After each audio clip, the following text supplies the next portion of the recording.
Have the leading Republican nominee facing multiple indictments. You have the sitting president running for re-election facing an impeachment inquiry. It's all a little bit Twilight Zone-y, isn't it? The congressional investigation is digging into alleged corruption by President Biden when he was vice president at the time.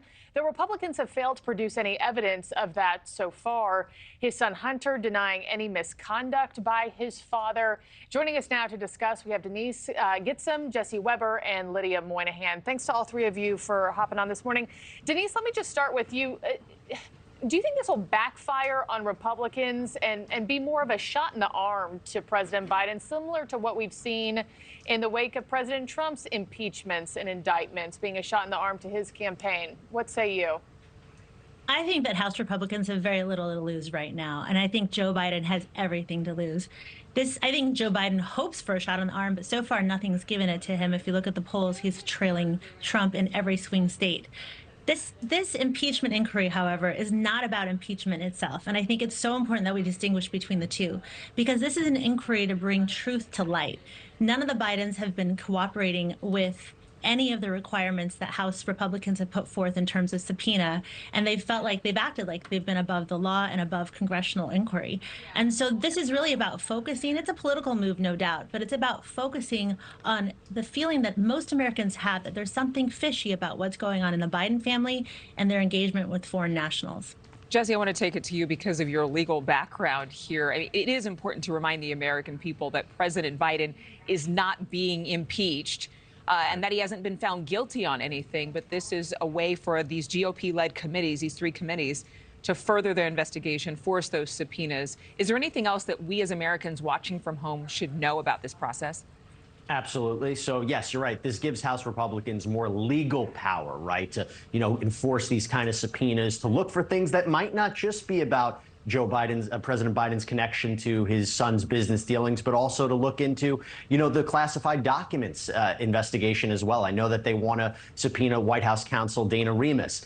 I have to tell you, though, and I want to be 100% clear, this is not normal, okay? The bar has been set lower about what an impeachment inquiry is.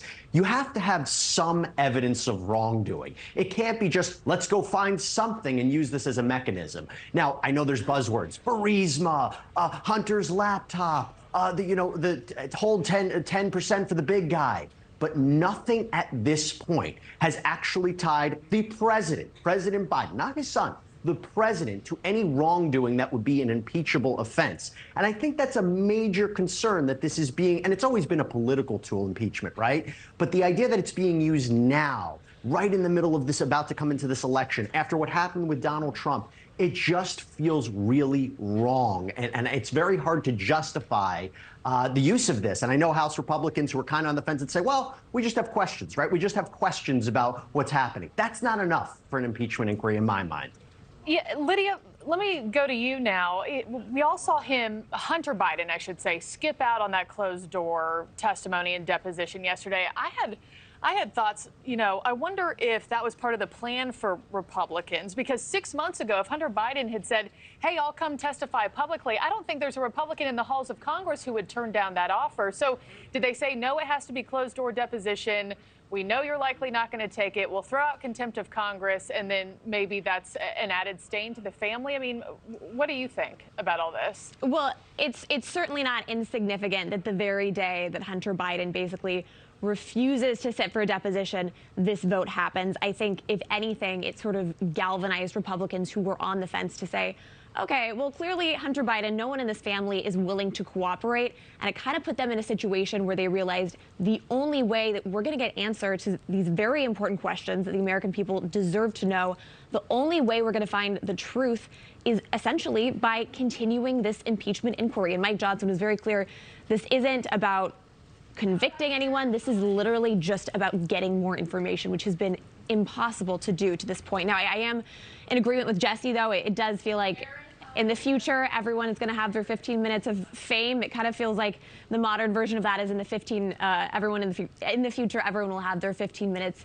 of impeachment. And it feels like every time I'm on this panel, we're talking about impeaching somebody. So I think it's important to be really cautious. And yet, in this instance, the American people deserve to have information that it seems like the Bidens are trying to cover up. Thank you for watching. Go to newsnationnow.com to find News Nation on your television provider. And don't forget to click the red subscribe button below to get more of News Nation's fact-driven, unbiased coverage.